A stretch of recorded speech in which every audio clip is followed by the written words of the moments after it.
sidoo kale shirweynahan ayaa lagu xaqiijiyay mid ka mid ah qabaylada dagagoday oo ay walalahaayeen balse bahgooni ahaa oo bilow ilaa iyo dhammaad cid kastaaba taqaano in si dhaxalka aabihii looga qadiyo bahgooninimada lagu faquuqay. axmed cabdallah baan anigu ku koobayaa sheekadayda. gabadh qurux badan iyo duqii cabdallaha guursaday. kolkuu guursadayna gabadhii lagama daba imanin, wax yarad ka doonayana wuu waayey.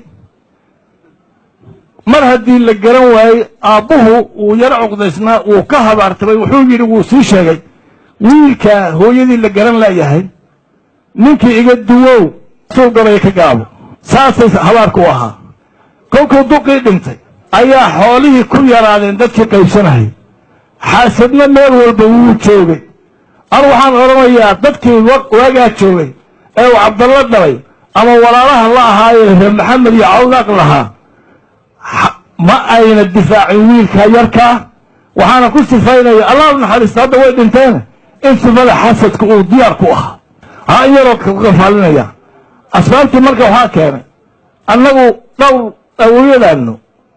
anugu hadda waxaan ku abtirsadaa magaca hebel hebel hebelka ah 6 awow baan ku abtirsadaa iyo in garab socoto ilaa 10 waan gaarayna. intaaba waxay isku dayeen in hawsha wax ka qabtaan, waxbuna ka qaban waayeen, mujtamaca ka xoog badnaa. waxa weeye noloshu waxay keentaa aqligu inuu koro ayay keentaa.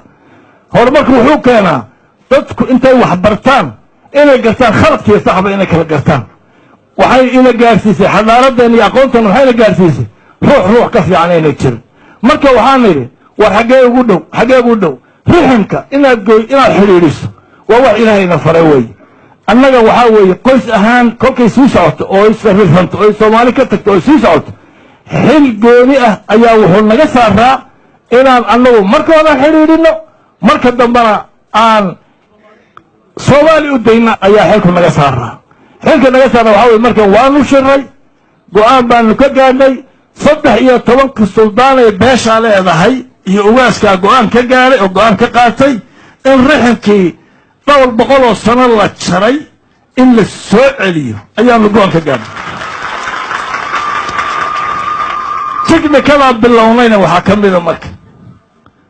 ka mida 13 suldaanba 13 gabdhood in ay bixiyaan. anigii oo masalaya ugaaskiina ama booskii ugaaska fadhiyana gabadhii ugu horraysay oo dhalay curo oo carruurtayda ka mid oo 16 jira inaan bixiyo waa ku dhawaaqay. anaana ugu horreeyey. 13 suldaanna way iga daba dhawaaqeen. marka arrintii axmed cabdalle oo aabbihii uu ku naanaysay golcadde sidaasayna u xallisantay. sidaasaa riximkii maqnaa uu ku soo noqday. dhibaatadii lagu hayn jiray sidaasay ku baaba'day. maanta waxaa weeye waa qoys ehelkoodii iyo gurigoodii iyo qaraabadoodii iyo qoyskoodii ku soo noqday oo maanta qayrkood la mid awey. anigu waxaan ahay suldaankii axmed cabdalle.